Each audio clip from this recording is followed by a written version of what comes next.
السلام عليكم ورحمة الله. الحمد لله نحمده ونستعينه ونستغفره ونؤمن به ونعوذ بالله من شرور أنفسنا ومن سيئات أعمالنا. من يهده الله فلا مضل له ومن يضلله فلا هادي له. ونشهد أن لا إله إلا الله وحده لا شريك له. ونشهد أن محمدا عبده ورسوله الذي أرسله بالحق بشيرا ونذيرا وداعيا إلى الله بإذنه وسراجا منيرا. أما بعد فإن في الكلام المجيد والفرقان الحميد بعد أعوذ بالله من الشيطان الرجيم. يا أيها الذين آمنوا اتقوا الله حق تقاته ولا تموتن إلا وأنتم مسلمون. يا أيها الناس اتقوا ربكم الذي خلقكم من نفس واحدة وخلق منها زوجها وبث منهما رجالا كثيرا ونساء. واتقوا الله الذي تساءلون به والأرحام إن الله كان عليكم رقيبا. يا أيها الذين آمنوا اتقوا الله وقولوا قولا سديدا يصلح لكم أعمالكم ويغفر لكم ذنوبكم ومن يطع الله ورسوله فقد فاز فوزا عظيما. بعد قال الله تبارك وتعالى في الكلام المجيد. أعوذ بالله من الشيطان الرجيم. هن لباس لكم وأنتم لباس لهن. أخلاق. عن حاكم بن معاوية عن أبيه أن رجلا سأل النبي صلى الله عليه وسلم ما حق المرأة على الزوج قال أن يطعمها إذا طعم وأن يكسوها إذا اكتسى. رواه ابن ماجه. আলহামদুলিল্লাহ, সমস্ত প্রশংসা যাবতীয় গুণগান আল্লাহ পাকের জন্য।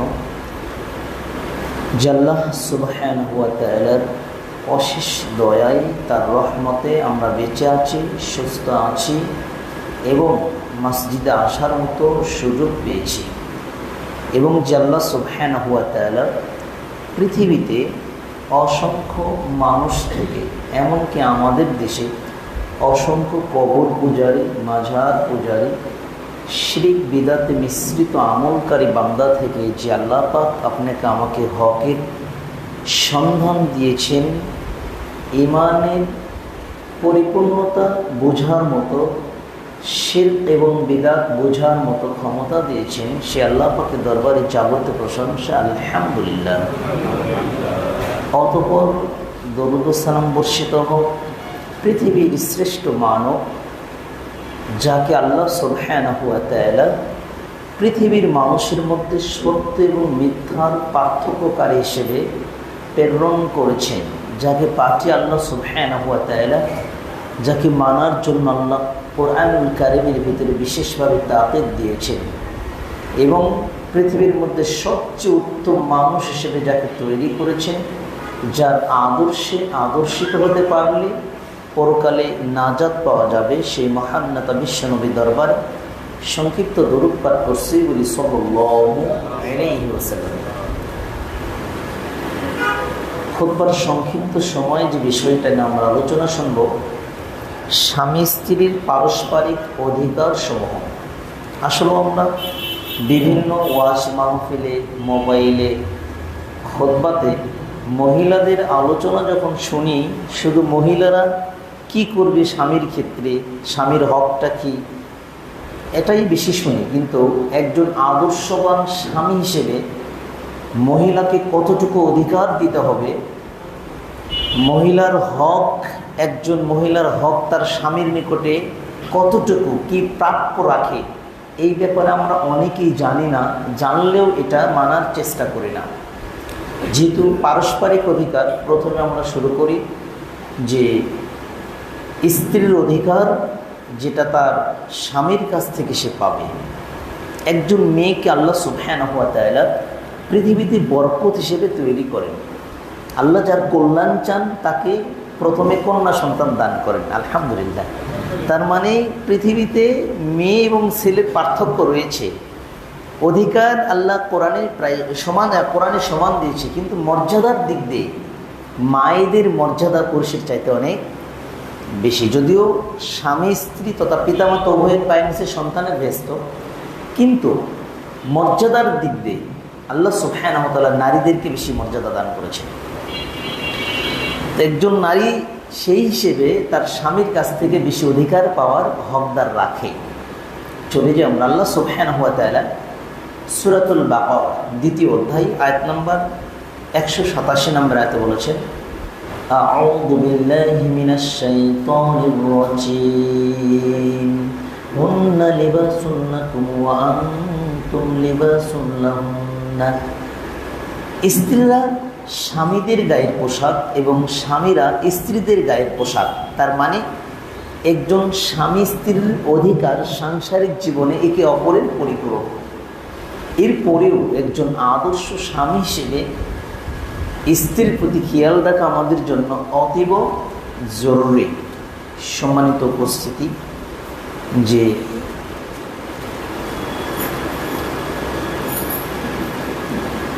পারস্পরিক অধিকার হিসেবে আমরা যেটা জানি, যে এটা আমাদের সবারই পরিচিত, যে প্রথমত একজন স্বামী যখন একজন স্ত্রীকে, মেয়েকে বিবাহ করে, একজন ছেলে যখন তারা বিবাহ বন্ধনে আবদ্ধ হয়, বিবাহের পূর্বে আবদ্ধ হওয়ার, তারা শারীরিক সম্পর্কের বৈধ মিলামেশার আগেই যেটা বোঝানো হচ্ছে যে তাকে মহর প্রদান করতে হয়। এটা আল্লাহ সুবহানাহু ওয়া তাআলা কোরআনুল কারীমে বিধান দিয়েছেন। আল্লাহ বলেছেন সূরা নিসা অধ্যায় নম্বর 4 আয়াত নম্বর 24, ফাআতুহুন্না উজুরাহুন্না ফারিদা ওয়া লা জুনাহা আলাইকুম ফীমা তারাদাইতুম বিহি মিন বা'দিল ফারিদা ইন্নাল্লাহা কানা আলিমান হাকীমা। আল্লাহ সুবহানাহু বলছেন যে তাদের মহরটা একটা নির্ধারিত মহর অর্পণ করবে। মহর নির্ধারণের পরে যদি একে অপরের মধ্যে কোনো সমঝোতা হয়, সেটা পরের হিসাব। তার মানে স্বামী যেটা স্ত্রীকে প্রদান করবে, এটা স্ত্রী ইচ্ছা করলে পরে স্বামীকে দিয়ে দিতে পারে, অন্য জায়গাও দান করতে পারে, কিন্তু আল্লাহ সুবহানাহু ওয়া তাআলা যেটা ফরজ করে দিয়েছেন সেটা হলো মোহর প্রদান করা। এই ব্যাপারে অন্যত বলেছে ওয়াতুন নিসা সাদাকাতিহিন্না নিহলা, মানে তোমরা নারীদের তাদের মাহার প্রদান করে দাও। এর পরিমাণটা তার অবস্থা ভেদে নির্ণয় করবে। রাসূলুল্লাহ সাল্লাল্লাহু আলাইহি ওয়াসাল্লাম তার জীবনীতেই কিছু কিছু স্ত্রীদের ক্ষেত্রে এমন মহারণা প্রদান করেছেন যখন আল্লাহ রাসূলের সামর্থ্য ছিলেন। এই হিসেবে একজন পুরুষের যতটুকু সামর্থ্য হবে তার সামর্থ্যের মধ্যে সর্বাত্মক চেষ্টা অনুযায়ী মাহার প্রদান করতে হবে। এমনকি রাসূলুল্লাহ সাল্লাল্লাহু আলাইহি ওয়াসাল্লাম বুখারীর 5135 নম্বর হাদিস, আল্লাহ নবী সাল্লাল্লাহু আলাইহি ওয়াসাল্লাম কোরআন তিলাওয়াতের মাধ্যমে, কোরআন শেখানোর মাধ্যমে একজন মেয়ে এবং একজন ছেলের মধ্যে আল্লাহ বিবাহ করে দিয়েছে। একটা মহিলা এসে আল্লাহ নবীকে বলছেন আপনাকে বিবাহ করতে চাই। তখন আল্লাহ নবী চুপ থাকলেন। তখন তার পাশে একজন সাহাবী ছিলেন, তিনি বলেন, হে আল্লাহর নবী সাল্লাল্লাহু আলাইহি ওয়াসাল্লাম, আপনার যদি প্রয়োজন না হয় আপনি আমাকে দিয়ে বিবাহ করে দেন। আল্লাহ নবী তাকে বললেন, তোমার কি মোহর আছে? তুমি তাকে কি দিবে? হে আল্লাহর নবী, আমার কিচ্ছুই নেই, আমার একটা কাপড় রয়েছে, তো বাড়িতে যাও। বাড়িতে গিয়ে ফিরে এসে বলছে আমার কিচ্ছু নেই, লোহার একটা আংটি রয়েছে। তখন আল্লাহ নবী সাল্লাল্লাহু আলাইহি ওয়াসাল্লাম তাকে বললেন যে তুমি কি কোরআনুল কারীম তিলাওয়াত জানো, কোরআন জানো? সে বলছে হ্যাঁ। আল্লাহ নবী বলছে ঠিক আছে, আমি তোমাকে এর সঙ্গে বিবাহ দিয়ে দিলাম, তুমি তাকে কোরআন শিক্ষা দেবে। সুবহানাল্লাহ, মানে এই এত সহজ করেছে ইসলাম যে কোরআন শিক্ষার মাধ্যমে, এমনকি যে রাসূলুল্লাহ সাল্লাল্লাহু আলাইহি ওয়াসাল্লামের একজন সাহাবী ছিলেন তালহা ইবনে জুবায়ের, এবং নাসাইর 3343 নম্বর হাদিস, তার স্ত্রী যেটা সুলাইম রাদিয়াল্লাহু তাআলা আনহা, সুলাইমের অন্য জায়গায় একটা বিবাহ হয়েছিল। তাকে যখন তালাকের পরে যখন সুলাইমকে প্রস্তাব দিচ্ছেন তালহা, তখন তালহা ইসলাম গ্রহণ করেনি। তখন সুলাইম বলেছিল যে আপনি যদি ইসলাম গ্রহণ করেন তাহলে আমি আপনাকে বিবাহ করব। সে ইসলাম গ্রহণ করলেন, বিবাহ বন্ধনে আবদ্ধ হলেন। তখন তাকে মহর দিতে চাচ্ছে, তখন তালহাকে তার বিবি বলছে যে আপনি যে ইসলাম গ্রহণ করেছেন এটা আমার জন্য জীবনের সবচেয়ে দামি মহারণা, এর চার বড় মহারণা হতে পারে না। অতএব এখানেও বোঝা যাচ্ছে যে একজন নারী তার মানে যেটাতে ভালোবাসবে, ইচ্ছা করলে তার মহরণটা পুরোটাই স্বামীকে দিতে পারে। সম্মানিত উপস্থিতি, এরপরে দ্বিতীয় নম্বর অধিকার যেটা একজন স্বামীরই দায়িত্ব কর্তব্য হলো স্ত্রীর ভরণ পোষণের মানে ব্যবস্থা গ্রহণ করা। আল্লাহ সুবহানাহু ওয়া তাআলা দ্বিতীয় নম্বর সূরা 233 নম্বর আয়াতে বলছেন যে ওয়াইলাল মাউলুদি লাহু রিজকুহুন্না ওয়া কিসওয়াতুহুন্না বিল মা'রুফ। পিতার কর্তব্য হলো যে পরিবারের যাবতীয় ভরণ পোষণ করা, বিশেষ করে তার বিবি, তার সে যখন মা হবে তখন তার সন্তান ছেলে মেয়ে, বিশেষ করে স্ত্রীর ভরণ পোষণের দায়িত্ব হল একজন পিতার। এরপরে খাবার এবং পোশাকের ব্যাপারে বলা হয়েছে। ইবনে মাজার 1850 নম্বর হাদিস, আল্লাহ নবী সাল্লাল্লাহু আলাইহি ওয়াসাল্লামকে প্রশ্ন করা হলো মা হাক্কুল মারআতি আলা যাওজি ক্বালা আইয়ুতঈমাহা ইজা তুঈমা ওয়া আইয়াকসুহা ইজা ইকতাসা। আল্লাহ নবীকে প্রশ্ন করেন, আল্লাহ নবী, যে একজন স্বামীর উপরে স্ত্রীর অধিকারটা কি, কি অধিকার স্বামীর কাছ থেকে স্ত্রী পায়, আশা রাখে? তখন আল্লাহ নবী সাল্লাল্লাহু আলাইহি ওয়াসাল্লাম বললেন, একজন স্বামীর কাছ থেকে একজন স্ত্রী আশা রাখে সে যা খাবে সে তাকে তা খাওয়াবে, যেমন পরিধান করবে সে তেমন তাকে পরিধান করাবে। তার মানে যে মানের খাবার স্বামী খাবে স্ত্রীকে সে খাবার দেবে, স্ত্রী যে মানের কাপড় একজন স্বামী পরবে স্ত্রীকেও সেই মানের কাপড় দিতে হবে। খাবারের ক্ষেত্রে এখানে আরেকটা হাদিস ওয়াহাশী তার পিতা থেকে বর্ণনা করেছেন, তিনি তার দাদা থেকে বর্ণনা করেছেন। ইবনে মাজাহ 3286 নম্বর হাদিস, এক ব্যক্তি আল্লাহর নবীকে প্রশ্ন করলেন যে ইয়া রাসূলুল্লাহ ইন্না নাকুলু ওয়া লা নাশবা ক্বালা ফাআল্লাকুম তাকুলুনা মুতাফাররিকিন। এক ব্যক্তি আল্লাহর নবী বলছেন, আল্লাহ নবী খাবার খাই কিন্তু খাবারে তৃপ্তি পাই না কেন, সুখ পাই না, শান্তি পাই না। তখন আল্লাহ নবী বললেন, তুমি কি একা একা খাবার খাও? তখন সে বলছেন হ্যাঁ। তখন আল্লাহ নবী সাল্লাল্লাহু আলাইহি ওয়াসাল্লাম তাকে বললেন, ক্বালা ফাজতামিউ আলা তুআমিকুম ওয়া ইয়াকুরু ইসমাল্লাহি আলাইহি ইউবারিক লাকুম ফি। তুমি যখন খাবার খাবে দুইটা পদ্ধতি অবলম্বন করবে। এক, তুমি তোমার পরিবারের সকল সদস্যদের নিয়ে একসাথে খাবে, বিবির সাথে, মার সাথে, এটা হলো, এবং বিসমিল্লাহ বলে খাবার শুরু করবে। তাহলে ওই খাবারের মধ্যে আল্লাহ বরকত দান করবে। দেখবেন একা একা আপনি বাইরে হোটেল খাবেন, অন্য কোথাও খাবেন, এই খাবারে যে তৃপ্তি আর পরিবারকে নিয়ে একসঙ্গে খাওয়ার তৃপ্তির মধ্যে আলাদা একটা মজা রয়েছে। যেহেতু এটা রাসূল সাহেবের একটা হাদিস, তুমি যখন খাবে একসঙ্গে খাবে। সম্মানিত উপস্থিতি, এরপরে স্ত্রীর প্রতি উত্তম আচরণ করার দায়িত্ব একজন স্বামীর, এবং স্ত্রীর হক হলো স্বামীর নিকট থেকে উত্তম ব্যবহার পাবে, উত্তম আচরণ পাবে।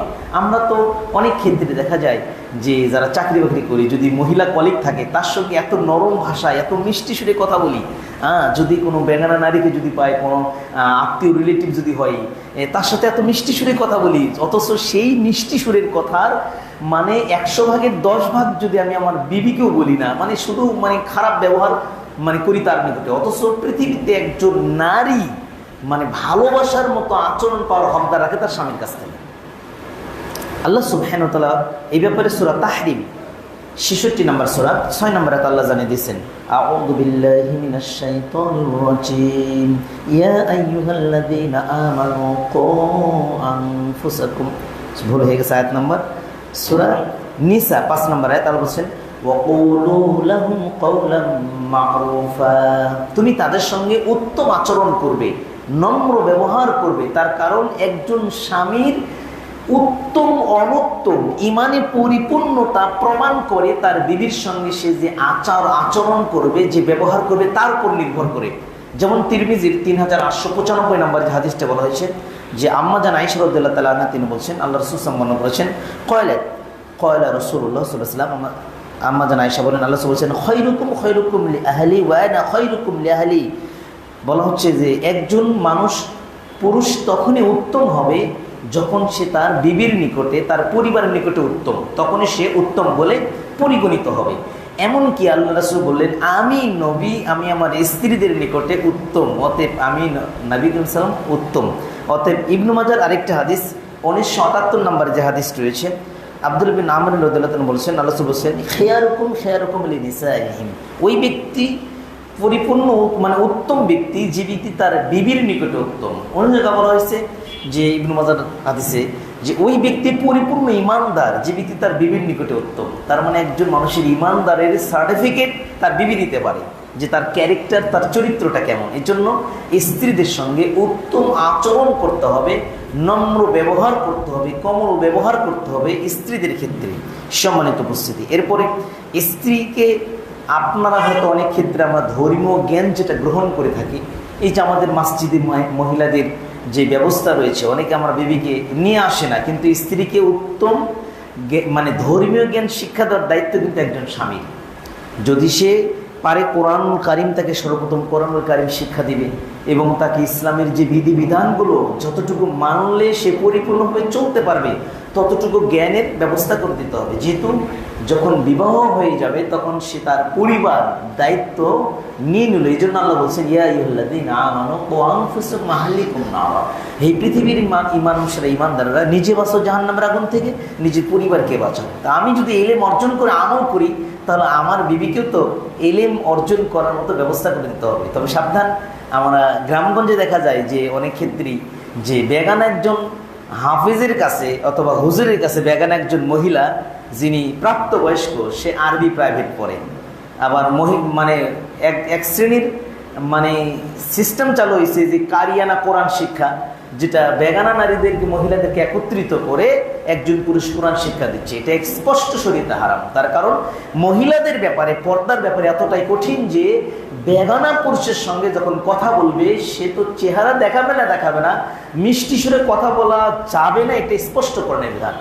এই জন্য যে কোরআন শিক্ষা দিতে আগে আপনাকে শিক্ষা করতে হবে, আপনার বিবিকে শিক্ষা দিতে হবে। যদি কোনো মহিলা শিক্ষার মাধ্যমে শিক্ষা দিতে পারেন তাহলে দেবেন। এরপরে 7 নম্বরে যে অধিকারটা বিবি রাখে, যে ইবাদতে বিবিকে সাহায্য করা, সহযোগিতা করা। অনেক সময় যখন ছেলে মেয়ে হয়ে যায়, সন্তান হয়ে যায়, তখন মেয়েরা কিন্তু ইবাদতের ক্ষেত্রে অনেকটা সময় পাওয়ার ক্ষেত্রে অনেক কষ্ট হয়ে যায়। এক্ষেত্রে সন্তানকে কোলে নেওয়া, সন্তানকে আগলিয়ে রেখে বিবিকে ইবাদতের ক্ষেত্রে সহযোগিতা করার দায়িত্ব আপনার। এই অধিকার বিবি রাখে যে সে সালাত আদায় করবে, হয়তো একটু কোরআনুল কারীম তেলাওয়াত করলো, বিশেষ করে ফরজ সালাতটা টাইম মতো আদায় করবে, এই সময় তাকে দিতে হবে। এমনকি রাসূলুল্লাহ, আমরা বলি সাল্লাল্লাহু আলাইহি ওয়াসাল্লাম, আবু দাউদের হাদিসে যেটা বলা হয়েছে যে রাহিমাল্লাহু রাজুলান কামা মিনাল লাইলি ফাসাল্লা ওয়া ইকাজা ইমরাতাহু ফাইন আবাত নাদহা ফি ওয়াজহিহাল মা। আল্লাহ নবী সাল্লাল্লাহু আলাইহি ওয়াসাল্লাম বললেন, যখন কোনো পুরুষ রাত্রিতে দাঁড়িয়ে যায় সালাত আদায় করার জন্য, হয়তো নফল সালাত আদায় করবে, সে তার বিবিকে ডাকে, বিবি ওঠে না, তখন তার বিবির মুখে পানি ছিটিয়ে দেয়, দিয়ে যদি সে সালাত আদায় করে, তাহলে ওই পুরুষের উপরে আল্লাহ সুবহানাহু ওয়া তাআলা রহম করেন। সুবহানাল্লাহ। এবং ওই নারীর প্রতি আল্লাহ রহম করেন যে নারী তার রাত্রিতে তার স্বামীকে জাগিয়ে দেয়, প্রয়োজনে চোখে মুখে পানি ছিটিয়ে দিয়ে স্বামীকে নফল ইবাদতের ক্ষেত্রে জাগায়, ওই নারীর প্রতিও আল্লাহ রহম করেন। বলেন সুবহানাল্লাহ। এবং ওই স্বামী স্ত্রীর নামটা আল্লাহ সুবহানাহু ওয়া তাআলা, যেটা বলা হয়েছে আপনার তিরমিজির মানে হাদিস, আল্লাহ হাদিসে বলেছেন যে আবু দাউদের 1309 নম্বর হাদিসে, যে ওই স্বামী স্ত্রীর নামটা আল্লাহ সুবহানাহু ওয়া তাআলা আল্লাহর জিকিরকারীর বান্দাদের তালিকায় লিখেন, যে নারী এবং যে পুরুষ একত্রিত জাগিয়ে, যারা একে অপরকে সহযোগিতা করে, যারা রাতে সালাত আদায় করে। সুবহানাল্লাহ। এই জন্য আপনি তাহাজ্জুদ পড়েন, আপনার বিবিকে বোঝাতে হবে। আপনার বিবি বুঝে না কেন? আপনার বিবিকে আপনি এলেম দিতে পারেননি যে পৃথিবীতে ফরজ সালাতের পরে সবচেয়ে উত্তম সালাত হলো রাতের নফল সালাত। মানুষ উন্নতির চূড়ান্ত শিখরে, সফলতার চূড়ান্ত শিখরে পৌঁছার একটা মাধ্যম হলো রাতের তাহাজ্জুদের সালাত। আল্লাহ মানুষের সবচেয়ে মর্যাদাতে পৌঁছার একটা সালাত হলো রাতের তাহাজ্জুদের সালাত। এই জন্য এক্ষেত্রে স্বামী স্ত্রী একে অপরকে সহযোগিতা করতে হবে। আরেকটা বিষয় যে একাধিক বিবি থাকলে এক্ষেত্রে আমাদের নারীরা এই জিনিসটা সহ্য করতে পারে না যদি কোনো স্বামী দ্বিতীয় বিবাহ করে। কিন্তু কোরআনুল কারীম আল্লাহ সুবহানাহু ওয়া তাআলা মানে দ্বিতীয় দিয়ে শুরু করেছেন, অথচ আমরা এই ক্ষেত্রে খুবই মানে অবজ্ঞা করি। এরপরেও যদি কোনো পুরুষ একাধিক বিবাহ করে এই ক্ষেত্রে তার দায়িত্ব হলো, কর্তব্য হলো, আল্লাহ নবী সাল্লাল্লাহু আলাইহি ওয়াসাল্লাম বলেছেন ইযা কানা ইনদা রাজুলুন ইমরাআতানি ফালাম ইয়াদিল বাইনাহুমা জা ইয়াউমাল কিয়ামাহ ওয়া শিক্কুহু শাকিক। আল্লাহ নবী সাল্লাল্লাহু আলাইহি ওয়াসাল্লাম বলেন যদি কারো দুইজন বিবি থাকে তাহলে সে যদি দুইজনের মধ্যে সমতা বজায় না রাখে, মানে একজনকে ভালো রাখলো আরেকজনকে কষ্টে রাখলো, এটা অধিকাংশ আমাদের গ্রামে দেখা যায় যারা দ্বিতীয় দুইটা বিবাহ করছে, যে দ্বিতীয় বিবাহ করে তাকে নিয়ে চলে যায়, মানে প্রথমটার খোঁজ খবর নেয় না, অথবা এক সময় সে প্রথমটার খোঁজ খবর নেয়, দ্বিতীয়টার খোঁজ খবর নেয় না। তা আল্লাহ রাসূল বলছেন তুমি 4টা পর্যন্ত কোরআন আল্লাহ দিয়েছেন বিধান 4টা পর্যন্ত বিবাহ করতে হবে, কিন্তু যদি কোনো ব্যক্তি একাধিক বিবাহ করার পরে একজনকে সুখে রাখবে আরেকজনকে সুখে রাখবে না, এমন যদি হয় আল্লাহ রাসূল বলছেন ওই ব্যক্তির অপরাধটা এত বড় যে ওই ব্যক্তিকে আল্লাহ কিয়ামতের ময়দানে অর্ধাংশ, এক হাত এক পা নোলা করে পঙ্গু করে তাকে কিয়ামতের দিন তোলা হবে। নাউযুবিল্লাহ, আস্তাগফিরুল্লাহ। এই জন্য যে লাস্টে যেটা যে একটাতে যদি হয়, যদি তুমি মানে তাদের মধ্যে সেই সম্পর্ক তাদের অধিকার আদায় করতে না পারো তাহলে একটাই আমাদের জন্য উত্তম। যদি আপনি 2টা করেন 3টা করেন সমস্যা নেই, 4টা পর্যন্ত করেন একসাথে, কিন্তু আপনাকে খেয়াল রাখতে হবে 4টাকে যেন আপনি সমান অধিকার দিতে পারেন। 2টার মধ্যে যদি সমান অধিকার না হয়, হাদিসে আল্লাহ নবী সাল্লাল্লাহু আলাইহি ওয়াসাল্লাম বললেন, তাহলে কি হবে ওই ব্যক্তির এক হাত এক পা মানে শরীরের এক সাইডকে আপনার হলো যেটা আমরা ওই অবশ অবস্থায় বুঝি, যেটা আমাকে পঙ্গু অবস্থায় কি আমাদের দিন তোলা হবে।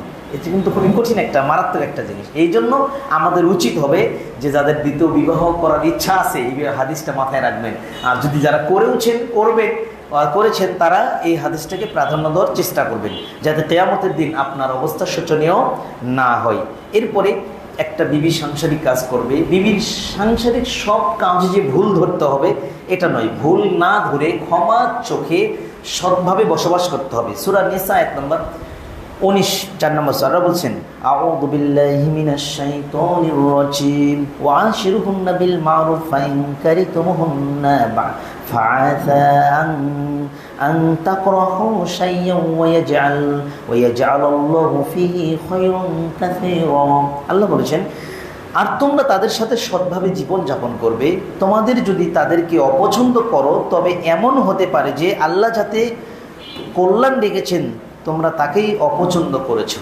তার মানে এটা আয়াতটা আমি আপনাকে বোঝাচ্ছি যে একটা মহিলার মধ্যে যে সবগুলো গুণাগুণ ভালো থাকবে এমন কিন্তু নয়, কোনো কোনো গুণাগুণ হয়তো একটু খারাপ আছে, কিন্তু আল্লাহ বলছেন তুমি এটা ক্ষমা করে দাও। হয়তো অন্য কোনো গুণ আল্লাহ তার মধ্যে দিয়েছে যে গুণের মধ্যে আল্লাহ গুণের মধ্যে তোমার বিবির মধ্যে আল্লাহ কল্যাণ রেখেছেন। সুবহানাল্লাহ। একজন স্বামী তার বিবিকে বলছে যে তুমি খালি রাগ করো, তুমি খালি রেগে কথা বলো, তখন তার বিবি স্বামীকে বলছে যে আমার এই রাগটা ছোটবেলা থেকেই যে আমার দিকে কোনো পুরুষ তাকাতে পারেনি, এমনকি আমার আপন দুলা ভাইরাও আমার সঙ্গে কথা বলার সাহস পায়নি, যা জানি যে আমার রাগ বিষয় আমার কর্কশ ভাষা। তাহলে বোঝা যাচ্ছে যে ওই কর্কশ ভাষার মধ্যে আল্লাহ ওই মহিলার মধ্যে কি রাখছেন, কল্যাণ রাখছে, তার সতীত্বটা বজায় রেখেছেন। এই জন্য আল্লাহ বলেছেন যদি কোনো স্ত্রীর মধ্যে কোনো ত্রুটি দেখো তুমি তাকে ক্ষমা করে দাও, হয়তো আল্লাহ তার মধ্যে অন্যভাবে কল্যাণ রেখেছেন। এরপরে আপনাকে বিবিকে গালমন্দ করা থেকে দূরে থাকতে হবে। আল্লাহ নবী সাল্লাল্লাহু আলাইহি ওয়াসাল্লাম বলছেন যে ওয়ালা তুকাব্বাহ ওয়ালা তাহজুর ইল্লা ফিল বাইত। ওয়ালা তুকাব্বাহ মানে তার আগে বলছেন ওয়ালা তাদরিবুল ওয়াজহা, তোমরা বিবিদেরকে চেহারায় মারবে না, এরপরে আপনার তাদেরকে গালি দিবে না, তাদের থেকে পৃথক হয়ে অন্য জায়গায় চলে যাবে, ঘুমাবে, থাকবে, এটা হতে পারে না। তার মানে মুখে না মারার ব্যাপারে, শরীরের অন্য অঙ্গ প্রত্যঙ্গ মারার ব্যাপারে যেটা মানে এই মাঠটা যদি কোনো স্ত্রীকে স্বামী যদি শাসন করে, আদর্শ স্ত্রী হলে সে বুঝবে যে মিসওয়াকের মতো সমান পরিধান একটা বেদ দিয়ে মারতে হবে। তার মানে ছোট একটা পাঞ্চি যেটা বোঝাচ্ছে মিসওয়াক, তার মানে এটা মারবে, কষ্ট পাবে না, আঘাত লাগবে না, কিন্তু বিবি মনে করবে আমাকে শাসন করছে। এই শাসনটা হবে ভালোবাসার শাসন। কিন্তু এখন ভাববেন যে মুখে মারা নিষেধ, পুরো পিঠ অন্য জায়গায় মেরে শেষ করে দিব, তা নয়, এটা কিন্তু ভুল সিদ্ধান্ত। সম্মানিত উপস্থিতি, এই জন্য বিবিকে গালমন্দ করা যাবে না। অনেক পুরুষ ভাইরাই বিবিদেরকে বিভিন্নভাবে গালিগালাজ করে থাকে, এই ব্যাপারে শরীয়তে নিষেধ রয়েছে। এরপরে যে গালিগালাজ না পেরে যদি আপনি নির্জনে বসে তার দুঃখটা বোঝেন, কষ্ট বোঝেন, রাসূলুল্লাহ সাল্লাল্লাহু আলাইহি সাল্লাম আম্মাজান আয়েশার সঙ্গে নির্জনে বসে গল্প করতেন। তার মানে বিবিকে সময় দিয়ে নির্জনে বসে মানে কিছু সুখ দুঃখের গল্প করা, এটা রাসূলুল্লাহ সাল্লাল্লাহু আলাইহি ওয়াসাল্লামের সুন্নাত। যেমন দেখেন আম্মাজান আয়েশা বলছেন, বুখারীর একটা হাদিস, অনেক লম্বা একটা হাদিস, 5189 নম্বর হাদিস। আম্মাজান আয়েশার সঙ্গে আল্লাহ রাসূল বললেন, তখন আল্লাহ রাসূল সাল্লাল্লাহু আলাইহি ওয়াসাল্লাম বলছেন যে, আম্মাজান আয়েশা বলছেন যে আমি আমার বান্ধবীদের সঙ্গে বসেছিলাম, 11 জন মহিলা একসাথে বসে তারা মানে সিদ্ধান্ত নিয়েছে আজকে কার স্বামী কেমন ব্যবহার করে এটাই সবাইকে বলবে। তে এক প্রথম থেকে শুরু করেছে যে আমার স্বামী এমন, সে অনেক ভালো মানুষ, তার কথা প্রশংসা কী করে শেষ করা যাবে না। আরেকজন বলছে যে আমার স্বামী যদি তার প্রশংসা করি তাহলে যদি তার ব্যাপারে কিছু বলি, তার দোষের কথা বলতে পেরে সে আমাকে তালাক দিয়ে দিবে, অথবা আমি তার ব্যাপারে চুপ থাকি। আরেকজন বলছে আমার স্বামী চিতাবাঘের মতো যখন বাড়িতে আসে বাঘের মতো গর্জন করে আমাকে আপনার হলো সেই ভয় লাগে, আবার যখন বাড়ি থেকে বের হয়ে যায় সিংহের মতো বের হয়ে যায়। এটা বুখারীর হাদিস বলছি। এই এক একজন মহিলা এক একজন গল্প করছে। তার লাস্টে 10ম মহিলা তিনি বলছেন যে আমার স্বামী আবু জারাহ, যিনি আমাকে গরিব ফ্যামিলি থেকে নিয়ে এসেছে, আমাকে অনেক ধনী দিয়েছে, তিনি আমাকে এত গহনা দিয়েছে যে গহনার ঘরে আমার কান ছিঁড়ে যাওয়ার উপক্রম, আমি গহনা বহন করতে পারি না, এবং তিনি আমাকে এত সুখে রেখেছেন। আমি সেই আবু জারার মায়ের কথা কি বলবো, তার মাও ভালো, আবু জারার মেয়ে ছিল আগের, সেটাও ভালো, ছেলেও ভালো। এত প্রশংসা করার পরে এই মেয়েটি বলছে যে, এই মহিলাটি বলছে 10ম মহিলা, যে একদিন আবু জারা একজন মহিলাকে দেখে যে একজন মহিলার 2টা বাচ্চা স্তন্যপান করছে, তখন দেখে আবু জারা ওই মহিলাকে বিবাহ করে আমাকে তালাক দিয়ে দেয়। আমাকে অন্য জায়গায় আমি বিয়ে করি, সেখানে সেও আমাকে সুখে রেখেছিল, কিন্তু আবু জারার মতো আমাকে সুখে রাখেনি। এই গল্পগুলো আম্মাজান আয়েশা আল্লাহর নবীর নিকটে করছে। তখন আল্লাহর নবী সাল্লাল্লাহু আলাইহি ওয়াসাল্লাম আম্মাজান আয়েশাকে লক্ষ্য করে বলছে যে, কুনতু লাকি কাবি জারি ও উম্মি জারি, হে আয়েশা, আমি আবু জারার মতো না, আমি আবু জারার মতো তোমাকে ভালোবাসবো, কিন্তু আবু জারা যে উম্মে জারাকে তালাক দিয়েছে আমি তোমাকে তালাক দিব না। সুবহানাল্লাহ। তার মানে একজন স্ত্রীর সাথে খুশ গল্প করে আম্মাজান আয়েশাকে আল্লাহ বলছে যে আবু জারা যেমন উম্মে জারাকে ভালোবেসেছিল, এত কিছু দিয়েছে, আমার ভালোবাসাটা তোমার প্রতি এইরকম, তবে লাস্টে আবু জারা উম্মে জারাকে তালাক দিয়েছে, কিন্তু আমি তোমাকে তালাক দেব না। তার মানে বোঝাচ্ছে যে খুশ গল্প করলে তাদের মধ্যে ভালোবাসাটা বৃদ্ধি হয়। এরপরে স্ত্রীর প্রতি সবসময় সুধারণা রাখতে হবে, কখনো অন্য খারাপ ধারণা, সন্দেহ, এগুলো থেকে দূরে থাকতে হবে। এটা আমাদের সমাজে সাংসারিক জীবনে অশান্তির একটা মূল হলো যে কুধারণা করা, তার অধিক পরিমাণ বিবির প্রতি ধারণা করা, স্বামীর প্রতি বিবিরও কুধারণা করা, এটা থেকে বেঁচে থাকতে হবে। আল্লাহ সুবহানাহু ওয়া তাআলা পবিত্র কোরআন কারীমে সূরা হুজুরাতে জানিয়ে দিয়েছেন, ইয়া আইয়ুহাল্লাযীনা আমানু ইজতানিবু কাসীরাম মিনাজ-জন্নি ইন্না বা'দাজ-জন্নি ইসম। আল্লাহ বলেছেন তোমরা অধিক ধারণা থেকে বেঁচে থাকো, নিশ্চয়ই অধিক ধারণা বড় পাপ, ধারণা করা যাবে না। আল্লাহ সাল্লাল্লাহু আলাইহি ওয়াসাল্লাম মুসলিম মিশকাতুল মাসাবির 5028 নম্বর হাদিসে বলেছেন, ইয়াকুমুজ-জন্না ফাইন্নাজ-জন্না কিতাবুল হাদিস, তোমরা ধারণা করো না, ধারণা করা সবচেয়ে বড় একটা পাপ। অধিক ধারণা করা থেকে দূরে থাকতে হবে। তার কারণ কোনো মানুষ ব্যাপারে ভালো ধারণা করেন আপনি, সে হয়তো আমার চাইতে ভালো ইবাদত করে। এই জন্য স্ত্রীর প্রতি কুধারণা করা থেকে বেঁচে থাকতে হবে, এবং স্বামীর প্রতি একজন স্ত্রী কুধারণা করা থেকে বেঁচে থাকবে। এরপরে স্বামী স্ত্রীর মধ্যে যে ভালোবাসার যে সম্পর্কগুলো রয়েছে সেটাকে পরিপূর্ণভাবে গোপন রাখতে হবে। কোনো স্বামী তার বিবির অঙ্গ প্রত্যঙ্গের ব্যাপারে, তাদের যে প্রেম বিনিময় হয় এই ব্যাপারে কারো কাছে প্রকাশ করবে না। সবচেয়ে ঘৃণিত নিকৃষ্ট একটি কাজ। রাসূলুল্লাহ সাল্লাল্লাহু আলাইহি ওয়াসাল্লাম মুসনাদ আহমদ 26301 নম্বর হাদিস, আসমা বিনতে ইয়াজিদ রাদিয়াল্লাহু তাআলা আনহা বলেন, আল্লাহ নবী একবার আমাদের দিকে লক্ষ্য করে বলছেন, এই শোনো, তোমাদের সাথে তোমাদের বিবির ছেলেদেরকে বলছে, তোমাদের সাথে তোমাদের বিবিদের যে সম্পর্ক হয় এটাকে তোমরা প্রকাশ করো। নারীদেরকে বলছে, তোমাদের সাথে তোমাদের স্বামীর যে অন্তরঙ্গ সম্পর্ক হয় এটা কি তোমরা এই গোপন কথাগুলো প্রকাশ করো, স্বামী স্ত্রীর গোপন বিষয়গুলো? সবাই ফাঁসাকাত চুপ আছেন। তখন আসমা বিনতে 3 বার বলার পর আসমা বিনতে ইয়াজিদ রাদিয়াল্লাহু তাআলা বলছেন যে, আল্লাহর নবী, এটা তো নারী পুরুষ সবাই করে, আমরা বিবাহের দিনেই স্ত্রীর অর্ধলগ্ন ছবি ফেসবুকে পোস্ট করে দিই যে আমার একবারে ম্যারেজ ডে আজকে। হ্যাঁ, একদম শরীয়তে নিকৃষ্ট, একদম হারাম। আপনার বিবিকে আপনি সরকারিভাবে পুরো পৃথিবীর মানুষকে দেখাচ্ছেন, পুরো পৃথিবীর মানুষ চোখে অন্তরে কল্পনা করলে জেনার পাপ হবে। আপনি বিবাহের রাত্রিতেই আপনার বিবিকে দিয়ে লক্ষ লক্ষ পুরুষের চোখের জিনার খোরাক করে দিচ্ছেন। অথচ আল্লাহ নবী কি বললেন? فلا تفعلوا فإنما ذلك مثل الشيطان لقي شيطانا في طريق فغشي الناس ينجرون। কঠিন কথা বলেছেন যে যে ব্যক্তিগুলো স্বামী স্ত্রীর, যে নারী হোক আর পুরুষ হোক, স্বামী স্ত্রীর গোপন বিষয়গুলো যারা প্রকাশ করে পুরুষের মধ্যে, অন্য বন্ধুদের মধ্যে, বান্ধবীদের মধ্যে, এরা হলো শয়তানের মতো। ওই রকম শয়তান যে শয়তান রাস্তা দিয়ে চলে, তার বিবির সঙ্গে রাস্তার নারী, একজন পুরুষ শয়তান রাস্তাতে চলছে, নারী শয়তানের সাথে রাস্তার মধ্যেই দেখা হলো, এবং এই শয়তান ওই শয়তানের সাথে রাস্তার মধ্যেই মিলামেশা করে, এবং এটা লোকজনের সামনেই করে। এটা যেমন তারা নির্লজ্জ বেহায়া, ঠিক যে পুরুষ তার বিবির গোপন কথাগুলো অন্যকে বলে, বন্ধুদেরকে বলে, এবং যে নারী তার স্বামীর গোপন কথাগুলো অন্যদেরকে বলে, এই নারী এবং এই পুরুষ এই রকম নিকৃষ্ট চরিত্রের।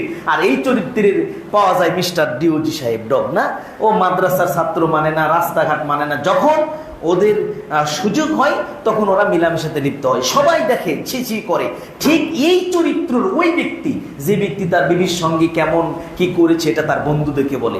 এই রকম চরিত্রের ওই মহিলা, যেই মহিলা তার স্বামী তাকে কতটুকু সময় দিয়েছে না, কি করেছে, কিভাবে কি করেছে, সব তার বান্ধবীদেরকে বলে দেয়। এই চরিত্রটা খুবই নিকৃষ্ট চরিত্র, এই চরিত্রটা খুবই গর্হিত চরিত্র। এটা থেকে আমাদেরকে বিরত থাকতে হবে। বিশেষ করে আমরা যারা ইয়ং জেনারেশন যারা বিবাহ করেছি, আমাদের বন্ধুদেরকে, বিবিদেরকে নিয়ে বন্ধুদের সাথে গল্প করতে করতে সব বলে ফেলছি আমরা, আস্তাগফিরুল্লাহ, নাউযুবিল্লাহ, আস্তাগফিরুল্লাহ। এমনকি যে একজন কলেজ চাকরি করছে, হ্যাঁ ম্যাডাম আপনার মন ভালো না, বুঝছি, আপনি এই করতে করতে ওই মেয়ের সঙ্গে সব গল্প করছে, এবং সেও তার মেয়েকে তার ব্যাপারে, বিবির ব্যাপারে সব গল্প করে ফেলছে। এটা একদম নিকৃষ্ট চরিত্রের সম্মানিত উপস্থিতি। এরপরে আপনাকে স্ত্রী যে আপনি ভালোবাসবেন, ঘৃণা করেন না, এটা আপনাকে প্রকাশ করতে হবে। আম্মা জান আয়েশা রাদিয়াল্লাহু তাআলা আনহা বলছেন যে আল্লাহ নবী সাল্লাল্লাহু আলাইহি ওয়াসাল্লাম খাদিজাকে ভালোবাসতেন, এটা আল্লাহ রাসূল সাল্লাল্লাহু আলাইহি ওয়াসাল্লাম বলতেন সকল মহিলাদের মধ্যে। এমনকি বাড়িতে যদি কোনো কিছু ভালো রান্না হতেন, আল্লাহ নবী নিজ হাতে নিয়ে সেটা খাদিজাদের বান্ধবীদের বাড়িতে পৌঁছে দিয়ে আসতেন, আর বলতেন আমি খাদিজাকে কত ভালোবাসি। এমনকি আম্মা জান আয়েশা সম্পর্কে আল্লাহ নবী সাল্লাল্লাহু আলাইহি ওয়াসাল্লাম বলেছেন, বুখারীর 3770 নম্বর হাদিস, আল্লাহ রাসূল বলছেন যে আনাস বিন মালিক বলছেন, তিনি বলেন যিনি আল্লাহ রাসূলের খাদেম ছিলেন, তিনি বলেছেন আমি রাসূলুল্লাহ সাল্লাল্লাহু আলাইহি ওয়াসাল্লামের কাছ থেকে শুনেছি, আল্লাহ রাসূল বলছেন যে ফাদলু আয়েশাতা আলা নিসাই কা ফাদলি সারিদি আলা সাইরিত তাআম। সারিদ এক প্রকার খাবার যেটাকে আল্লাহ নবী খুবই পছন্দ করতেন, সেটা হলো গোস্তের ঝোলের মধ্যে রুটি টুকরা টুকরা করে দিয়ে খাওয়া। এই খাওয়াটা আল্লাহ নবীর নিকটে সবচেয়ে প্রিয় ছিলেন। তা আল্লাহ নবী সাল্লাল্লাহু আলাইহি ওয়াসাল্লাম বলছেন যে এই সারিদ খাবার যেমন আমার নিকটে প্রিয়, ঠিক আয়েশা রাদিয়াল্লাহু তাআলা না আমার নিকটে তেমনি একজন প্রিয় নারী। সুবহানাল্লাহ। তার মানে স্ত্রীকে ভালোবাসেন, এটা বলতে হবে যে আমি স্ত্রীকে খুব ভালোবাসি। স্ত্রী যেন জানে যে আমার স্বামী বলে, স্বীকার করে আমাকে খুব ভালোবাসে, তাহলে পারস্পরিক ভালোবাসাটা বৃদ্ধি পাবে। এটা একটা অধিকার রাখে স্ত্রী।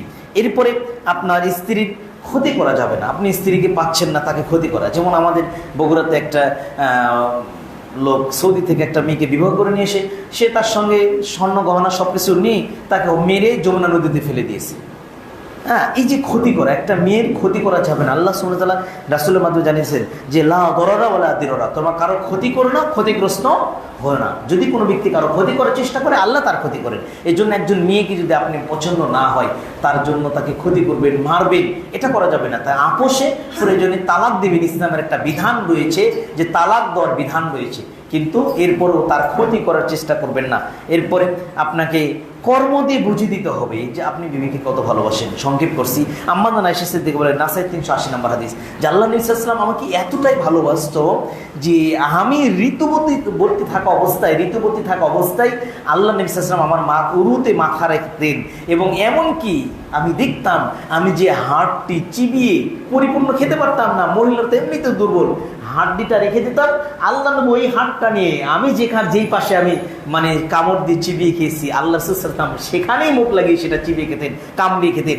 আমি গ্লাসের যে পাশে ঠোঁট লাগিয়ে পানি পান করছি, আল্লাহ নবী সে পাশেই ঠোঁট লাগিয়ে পানি পান করতেন। তার মানে আল্লাহ নবী কর্ম দিয়ে বুঝিয়ে দিতেন যে দেখো আমি তোমাকে কত ভালোবাসি। আর আমরা মার দিয়ে বুঝি দিই যে তোকে আমি কত ঘৃণা করি, দেখ। হ্যাঁ, এটা আমাদের একটা ক্যারেক্টার। অথচ আল্লাহর বিবিকে ভালোবাসতে হবে, এটা কর্ম দিয়ে বুঝিয়ে দেওয়া। বিবিকে বিনোদন দেওয়ার ক্ষেত্রেও হয়তো আপনি চাচ্ছেন, ঘুরছেন বন্ধু বান্ধব নিয়ে, কক্সবাজার যাচ্ছেন, আপনি মালয়েশিয়া ঘুরছেন, কিন্তু আপনার বিবি কিনে আপনি ঘুরছেন না, কারণ বিবিকে তো ভালো লাগে না। ভালো লাগে হলো আপনার অফিসের ওই কলিগ, মহিলা কলিগকে, বান্ধবীকে, অমুকের ওয়াইফকে, তাদের সঙ্গে আপনি ঘুরছেন। অথচ রাসূলুল্লাহ সাল্লাল্লাহু আলাইহি ওয়াসাল্লাম আম্মাজান আয়েশা তো ছোট মেয়ে ছিলেন, আম্মাজান আয়েশাকে নিয়ে বিনোদন দিতেন।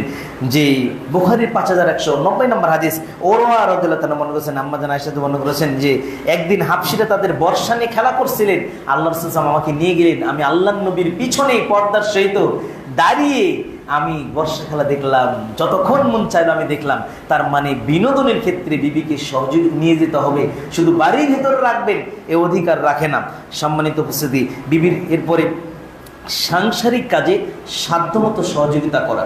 আপনি হয়তো অফিস আদালত চাকরি বাকরি করেন, ঠিক আছে, সারাটা সপ্তাহ আপনার বিবি আপনার সব কিছু করে, খাবার রেডি করে দেয়, ছেলেদের মানে হলো আপনার দেখাশোনা করে, সব কিছু একদম শনিবার থেকে অথবা রোববার থেকে বৃহস্পতিবার করে পর্যন্ত করে। কিন্তু অন্তত 2টা দিন, শুক্রবার শনিবার আপনি থাকেন, আপনি বলতে পারেন যে আব্দুল্লাহ আম্মা আজকে তুমি কাপড়গুলো ভিজিয়ে রাখছো, এগুলো আমি কাচিয়ে দিই, তোমার তো কষ্ট হয়ে যায়, শুক্রবার দিন এমনিতেই আমি বাড়িতে থাকি, কাজ বেশি হয়ে যায়, আমি একটু কাজ করি না কেন, আমি একটু রান্নার কাজে সহযোগিতা করি না কেন। এই যে বিবিদের কাজের সহযোগিতা করলে তাদের যে একটা ভালোবাসা বৃদ্ধি হয়, এটা বাস্তব। কিন্তু এটা আমরা, আমাদের অনেক পুরুষ এটা আমরা করি না, আমরা শুধু সব কাজ শুধু নারীদের থেকেই কুড়িয়ে নিই। এটা এই জন্য যখন সময় পাবেন তাদের কাজে সহযোগিতা করার চেষ্টা করবেন ইনশাআল্লাহ। এরপরে বিবির পরহেজগারিতার জন্য আপনাকে আল্লাহর কাছে দোয়া করতে হবে। হুট করে যে আপনি তালাক দেবেন তা নয়। দেখেন তো লূত আলাইহিস সালামের দিকে, তার বিবি ছিলেন মানে এতটাই নিকৃষ্ট, ওই যুগে, ওই জামানা, নূহ আলাইহিস সালামের যুগে এতটাই নিকৃষ্ট ছিলেন, এরপরও তাদেরকে মারিয়ে বাড়ি থেকে বের করে দেয়নি। তার মানে আপনার বিবির জন্য আপনি দোয়া করবেন, তাকে দাওয়াত দিতে থাকেন। আমাদের কাছে অনেক ফোন করে, ভাই বিবি তো পর্দা করে না, কি করব, তালাক দিয়ে দেবো, 2-3টা ছেলে মেয়ে। বললাম যে দোয়া করে না, তাকে বুঝান। যে গত জুমাতে রাজবাড়ি গেছিলাম, এক ভাই বললেন ভাই পরিবর্তে ইসলাম সেভাবে বোঝে না, তো বললাম যে আল্লাহ একদিন বোঝাবে ইনশাল্লাহ, আপনি দোয়া করেন, তাদেরকে বুঝান, তাদের ভিতরে ইসলামের জ্ঞান যখন ঢুকবে তারা অবশ্যই ইসলাম মানার চেষ্টা করবে ইনশাল্লাহ। এই জন্য বিবির পরহেজগারিতার জন্য আল্লাহর নিকট আপনি দোয়া করবেন, হয়তো আল্লাহ সেটা কবুল করবে। এরপরে আপনার বিবিকে মানে বিবির যদি আপনার সামর্থ্য থাকে, হয়তো বিবির বাড়িতে কিছু খাবার, বাপের বাপ মায়ের জন্য তারা যদি অসহায় হয়, গরিব হয়, তাদেরকে একটু খোঁজ খবর রাখবেন। এতে বিবি আপনাকে অনেক ভালোবাসবে, যে আমার স্বামী এতটাই ভালো যে আমার বাবা মার জন্য সে খরচ করে, খোঁজ খবর নেই। শুধু আপনার বাবা মার জন্য করছেন, ভাই ব্রাদার জন্য করছেন, শ্বশুর শাশুড়ির তো একটা হক আছে, একটা অধিকার আছে, তাই না? যে একটা মেয়েকে পালি পুষে আপনাকে দিয়েছে, আপনি সেটাকে নিয়ে গরুর মতো খাটিয়ে নিচ্ছেন সারাটা বছরের পর বছর। এই জন্য আপনি যদি আপনার শ্বশুর বাড়িতে যদি সামর্থ্য থাকে, হয়তো একটু মাছ গোস্ত ভালো বাজার করে দিলেন, ওই খবর যখন আপনার বিবি পাবে যে আমার স্বামী আমার বাবার বাড়িতে গিয়ে এই খরচটা করেছে, দেখবেন আপনার বিবি আপনাকে অনেক ভালোবাসবে, সাংসারিক জীবনে অনেক ভালোবাসা হবে ইনশাআল্লাহ। এই জন্য এই ক্ষেত্রে আমাদেরকে সজাগ থাকতে হবে। আর অনেক ক্ষেত্রে আমরা কি করি, বাবা মা যদি অসুস্থ হয়ে যায়, বিবিকে দিয়ে বাবা মার সেবা করিয়ে নেই রাতের পর রাত, দিনের পর দিন। অথচ বিবিকে দিয়ে বাবা মার সেবা করানো যতটা জরুরি, তার চেয়ে জরুরি আপনি সন্তান আপনার নিজ হাতে পিতামাতার সেবা করা বেশি জরুরি। আপনি সন্তান আপনি নিজ হাতে পিতামাতার সেবা করা বেশি জরুরি।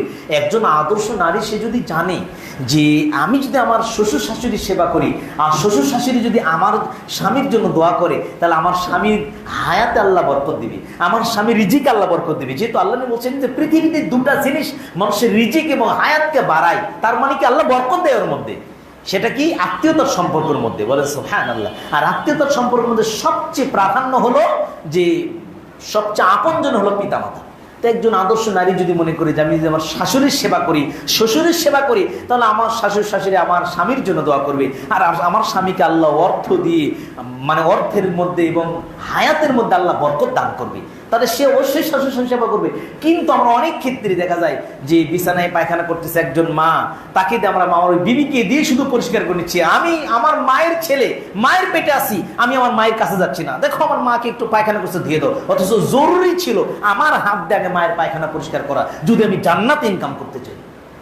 এই জন্য এই ক্ষেত্রে খেয়াল রাখতে হবে যে জোর করিয়ে দিই জোর করে বাধ্যতামূলক করে যে পিতামাতার সেবা করে নেবেন বিবির, এক্ষেত্রে আপনাকে সজাগ থাকতে হবে। সম্মানিত উপস্থিতি, আসলে প্রায় 23-24টার মতো পয়েন্ট বলছি, সময় সংক্ষিপ্তের জন্য শুধু সবগুলো ব্যাখ্যা করতে পারিনি।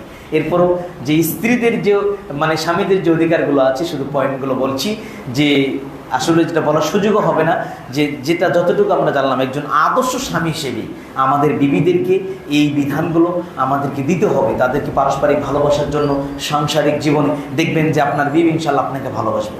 আপনার বিবির কাছে পরিপাটি হয়ে থাকা এটা একটা অধিকার বিবি রাখে। আপনি অফিসে যাচ্ছেন, একদম ফিস করে স্যান মারছেন, এপাশে স্যান দিচ্ছেন, ফর্ম সেভ করছেন, চুলটা 14 বার করে স্টাইল করছেন, এত সাইজ কেন আপনার? কারণ হলো আপনার অফিসে আপনার পাশের যে মেয়েটি কলিগটা বসে একটা মেয়ে, ওকে আপনার সাজগোজার জন্য একবারে এত সুন্দর স্মার্ট হয়ে যাচ্ছেন যাতে সে আমার প্রতি দুর্বল হয়। অথচ এই স্মার্ট হয়ে থাকার কথা ছিল আপনার বিবির নিকটে। আপনি বাড়িতে বুড়া মানুষের মতো থাকেন, রে ঘুমাচ্ছেন অলসতা, অথচ বিবির সাথে যে একটা ভালোবাসা আদান প্রদান করা, বিবির সামনে একটা সৌন্দর্য করা, দেখো তো এই পোশাকটা আমাকে গেঞ্জিটা নতুন কিনেছি, কেমন লেগেছে, আজকে সারাদিন আমি তোমার সামনে এটা পরে থাকবো না। আপনি ওই গেঞ্জি পরে যান অফিসে, কারণ অফিসে তো আপনার যে হারাম সম্পর্কের রিলেশন রয়েছে। আপনি ওই গেঞ্জি পরে যান বাইরে, দেখ আমাকে অনেক মেয়ে দেখবি, আমি একজন বিজনেসম্যান, আমি একজন চাকরিজীবী, অনেক মেয়ে আমার দিকে তাকিয়ে থাকবে। কিন্তু পরিপাটি হয়ে থাকবে একজন স্বামী তার বিবির নিকটে, এটা দায়িত্ব। এটা হলো একটা মহিলার হক, অধিকার। সম্মানিত দিনী ভাই, আসলে যে পয়েন্ট আকারে আলোচনা করলে একটা বিষয়ের উপর, যদি আমরা স্বামী স্ত্রীর পারস্পরিক অধিকার নিয়েছিলাম, স্ত্রীর যে অধিকারগুলো এটা আমরা জানলাম, যে এই জন্য যে নারীদের মর্যাদা আছে এটা আমরা জানি না। একজন আদর্শ নারীকে আল্লাহ কতটা মর্যাদা দিয়েছেন, একজন নারী সাংসারিক জীবনে স্বামীর কাছ থেকে কতগুলো অধিকার পায়। আর আমরা মাত্র 12 থেকে 13টা অধিকার কোরআন এবং হাদিস গবেষণা করে যাচাই করেছি যেগুলো স্ত্রী স্বামীকে দিবে। এটার আলোচনা আজকাল হবে না। সম্মানিত দিনী ভাই, আপনাদেরকে বলবো, এই যে এলেমটা অর্জন করলেন, অবশ্যই দেখবেন কারো করের মধ্যে দুই একটা বিষয়, দুই একটা জানা অজানা আমাদের ছিল যে বিবিকে আমি এটা দিতে পারিনি। বিবির সঙ্গে মিষ্টি মুখে কথা বলে, এটা আপনার জন্য দায়িত্ব, কর্তব্য। মিষ্টি মুখে কথা বলা সদাকা, সুবহানাল্লাহ, আলহামদুলিল্লাহ। এই মিষ্টি মুখে কথা বলে সদাকা হয়, এটা যে অন্য মানুষের সঙ্গে মিষ্টি সুরে কথা বলে সদাকা হয়, তাহলে বিবির সাথে কথা বলা আরো বেশি গুরুত্ব পাবে, প্রাপ্য হবে। সম্মানিত দিনী ভাই, এই জন্য বিবিদেরকে মূল্যায়ন করার চেষ্টা করেন। আল্লাহ আমাদের দ্বারা আমাদের বিবিরা যাতে কোনো কষ্ট না পায়, আমাদের দ্বারা আমাদের স্ত্রীরা যাতে কষ্ট না পায়, যাতে আমি মারা গেলে আমার বিবির চোখ দিয়ে পানি ঝরে বলে যে আমি এমন স্বামীকে হারালাম, হে আল্লাহ তুমি না, আমি তার প্রতি সন্তুষ্ট। বিবি যদি স্বামীর উপর সন্তুষ্ট থাকে, তার জন্য জান্নাতে যাওয়ার একটা মাধ্যম হবে। স্বামীও যদি বিবির প্রতি সন্তুষ্ট থাকে, এই সন্তুষ্ট তার জন্য জান্নাতে যাওয়ার একটা মাধ্যম হয়ে যাবে। এই জন্য আমাদেরকে এই ব্যাপারগুলো খেয়াল রাখতে হবে। এই যে আলোচনাটা শুনলেন, কিন্তু আমরা জুমার দিনে ওই জুমার সালাদটা পড়তে হবে। এখানে যারা মুসল্লি এসেছে, আমরা মনে করি যে 40% থেকে 50% মুসল্লি আমরা জুমার মুসল্লি, সম্ভবত আমরা যারা পরে আসি, বিশেষ করে 5 ওয়াক্ত সালাত আদায় করি না। মনে করি জুমার দিনে না থাকলেও তো মুসলমান নাম থাকবে না। কিন্তু আসল যদি আজকে না পড়েন, ইচ্ছা করে, আপনি যে মুসলমান থেকে কেটে যাবেন, আপনি যে কাফের হয়ে যাবেন, আপনি যে মুশরিক হয়ে যাবেন, আপনি যে শিরিককারী হয়ে যাবেন, আপনি যে মুনাফিক হয়ে যাবেন, আপনি যে বেঈমান হয়ে যাবেন, এটা আপনি জানেন না, জানলেও আপনি মানেন না। এই জন্য আপনাকে বলবো 5 ওয়াক্ত সালাত জুমার সালাতে যে মসজিদ বলেছে, আশপাশে ভাইদেরকে বলবো যেখানেই হোক মসজিদে গিয়ে পুরুষের জন্য বাধ্যতামূলক 5 ওয়াক্ত সালাত জামাতে আদায় করতে হবে। আর এলেম অর্জনের ক্ষেত্রে যে মসজিদে আসছেন, আমরা অনেকেই আলহামদুলিল্লাহ আগে আসি, কিছু এলেম নিব, আমরা অনেকেই পরে আসি। রাসূল সাল্লাল্লাহু আলাইহি ওয়াসাল্লাম বলছেন, মান জা মাসজিদি হাজা লাম ইয়াতিহি ইল্লা লি খায়রি ইয়াতাআল্লামুহু আও ইউআল্লিমুহু ফাহুয়া মানজিলাতুল মুজাহিদ ফি সাবিলিল্লাহ। ইবনে মাজাহ 227 নম্বর হাদিস। যে ব্যক্তি মসজিদে যায় এলেম নেওয়ার জন্য, এলেম দেওয়ার জন্য, ওই ব্যক্তি আল্লাহ রাস্তায় জিহাদে রত থাকার মতো সওয়াব অর্জন করে। বলেন সুবহানাল্লাহ। যে ব্যক্তি মসজিদে যায় এলেম নেওয়ার জন্য, দেওয়ার জন্য, ওই ব্যক্তি তার আমলনামায় কবুল হজের সওয়াব আল্লাহ লিখে দেয়। বলেন সুবহানাল্লাহ। এই যে আমরা জুমাতে আসছি, আর আমাদের মসজিদে মাঝে মধ্যে হালাকা হয়। আগামী বৃহস্পতিবার দিন আমানুল বিন ইসমাইল আসবে, এখানে মাগরিব থেকে আলোচনা করবে, আপনারা সেই হালাকায় আসবেন। আমিও আজকে এই মাগরিবের পরে হয়তো আপনার সন্তানের প্রতি পিতামাতার উপদেশটা কেমন হবে এই বিষয়ে আমরা আলোচনা করব। আমরা তো সবার সন্তান রয়েছে, এবং যারা বিবাহ করেছে সন্তান কামনা করি আল্লাহর কাছে, আমি আমার সন্তানকে কিভাবে গড়ে তুলবো, এর উপর প্রায় গুরুত্বপূর্ণ কিছু আলোচনা আজকে মাগরিবের পরে এখানে হবে ইনশাল্লাহ। আপনার দাওয়াত থাকলো, আপনার অন্তত আসবেন। এই ইলম নিতে আসলে আপনি সন্তানকে মানুষ করার মতো যে সাহাবীদের পক্ষ থেকে, এরপরে সালাফিদের পক্ষ থেকে যে নসিহাগুলো ছিল, কিভাবে সন্তানকে পরকালমুখী করছেন, আদর্শ করে গড়ে তুলছেন, করছেন, এই ব্যাপারে আজকে আমরা ইনশাল্লাহ মাগরিবের আলোচনা করবো। আপনারা আসবেন। আগামী 29-30 রাজশাহী আলেজ আন্দোলনের কর্মী সম্মেলন, আলহামদুলিল্লাহ অনেক টাকা খরচ হয়ে যায় এই দাওয়াতি ময়দানে। আপনি যদি ইচ্ছা করে একটু দান করেন, ইনশাল্লাহ আপনি অবশ্যই আবু সাইদ ভাইয়ের কাছে দান করবেন। যে দানের ক্ষেত্রে আর বিশেষ করে আমাদের এই মসজিদে আলহামদুলিল্লাহ যে এই যে আমরা 6 মাসে কিন্তু 1 বছর আগে এরকম পাইনি, যে কষ্ট হয়েছে, এখন পুরা মসজিদটা আমাদের মুসল্লিতে ভরে গেছে। আলহামদুলিল্লাহ আলহামদুলিল্লাহ আলহামদুলিল্লাহ। ভাই আপনার টাকা পয়সা আল্লাহ দিয়েছে, এক রেখে মারা যাবেন, সব পরে থাকবে, একটা আপনি কবর নিয়ে যাবেন না। আমাদের মসজিদের মাসিক দাতা সদস্য আমার ফর্ম পূরণ করবেন যে ভাই আমি 100 টাকা করে দিব মাসে। এই যে জুমান মসজিদটা বর্ধিত করছে, এত বড় জায়গাটা আমাদের ভাড়া মানে পরের অংশটুকু ভাড়ার টাকা দিতে হয়, মাসে প্রায় কত টাকা দিতে হয়? 25,000 টাকা, টোটাল 35,000 টাকার মতো খরচ হয়ে যায়। তা আমাদের এটা আমরা ভাড়া নিয়ে চালাচ্ছি, এখানে একটা দাওয়াতি কাজ চলছে। এই জন্য আপনার প্রতি মাসে যারা এখনো মানে দেন না, অন্তত 100 টাকা করে দিয়ে শুরু করেন যে আমি 100 টাকা দিব, আল্লাহ পরে বৃদ্ধি করে দিবে। আপনি বিভিন্নভাবে দান সদকা এখানে করবেন। আমাদের মাসিক যারা দেন তারা নিয়মিত দান করবেন এবং আপনার আত্মীয় স্বজনের মাধ্যমে দানটা নিয়ে সেখানে পৌঁছে দিবেন। আল্লাহ সেই তৌফিক দান করুক। আমরা বলি আল্লাহুম্মা আমিন। আল্লাহ এই মসজিদটাকে তুমি কবুল করো, আমাদের দানগুলোকে তুমি কবুল করো। আমরা বলি আল্লাহুম্মা আমিন। হে আল্লাহ, যে আলোচনা শুনলাম এটা আমাকে আগে পালন করার সহ আমার এই দিনী ভাইদের সবাইকে পালন করার তৌফিক দান করো, যাতে আমরা বিবিদের সঙ্গে তাদের হকটা আদায় করে দিতে পারি, যাতে কিয়ামতের কাঠগড়ায় দাঁড়িয়ে আল্লাহর সামনে আমার বিবি আমার বিরুদ্ধে কোনো নালিশ করতে না পারে যে আমার মহারণা দেয় না, আজকে দিয়ে দেয়, আমার সঙ্গে খারাপ আচরণ করছে আমাকে দিয়ে দেয়, আমাকে আজকে সেটা বিচার চাই, আমাকে রেখে অন্য মেয়েকে বিবাহ করে আমাকে দেখেনি, এই অধিকার আমি চাই।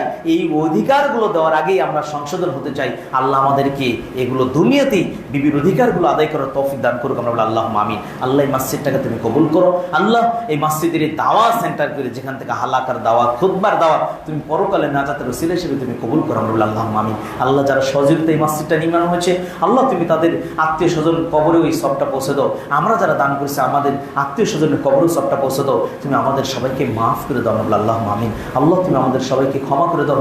আল্লাহ এটাই যদি হয় আমাদের জীবনের শেষ জুমার সালাত, আল্লাহ জীবনের সব গুনাহগুলো তোমার কাছে ক্ষমা চাই। আল্লাহ জীবনের শেষ সালাত হিসেবে তোমার কাছে পানা চাই। আল্লাহ তুমি আমাদেরকে কবরের আযাব থেকে তুমি আমাদেরকে হেফাজত করো। আমরা বলি আল্লাহুম্মা আমিন। আল্লাহ তুমি আমাদেরকে কিয়ামতের সেই বিভীষিকাময় দৃশ্য থেকে আমাদেরকে হেফাজত করো। আমরা বলি আল্লাহুম্মা আমিন। আল্লাহ তুমি আমাদেরকে জাহান্নামের আগুন থেকে হেফাজত করো। আমরা বলি আল্লাহুম্মা আমিন। আল্লাহ তুমি আমাদের সবাইকে 5 ওয়াক্ত সালাত জামাতে আদায় করার সুযোগ করে দাও, তৌফিক দান করে দাও। আমরা বলি আল্লাহুম্মা আমিন। আখির দাওয়ানা আলহামদুলিল্লাহ। আলহামদুলিল্লাহি কাফা ওয়া সালামুন আলা ইবাদিহিল্লাযীনা ইসতাফা। আম্মা বা'দ। أعوذ بالله من الشيطان الرجيم. إن الله وملائكته يصلون على النبي يا أيها الذين آمنوا صلوا عليه وسلموا تسليما. সবাই আমরা চুপে চুপে দরুদ ইব্রাহিম পড়ি। আল্লাহুম্মা সাল্লি আলা মুহাম্মাদিন ওয়া আলা আলি মুহাম্মাদ كما صليت على إبراهيم وعلى آل إبراهيم إنك حميد مجيد. اللهم انصر من نصر دين محمد صلى الله عليه وسلم ولا تجعل منهم عباد الله رحمكم الله. إن الله يأمر بالعدل والإحسان وإيتاء ذي القربى وينهى عن الفحشاء والمنكر والبغي يعظكم لعلكم تذكرون. واذكروا الله يذكركم ويستجب لكم ولذكر الله تعالى حموا وتموا وحموا وأكبروا.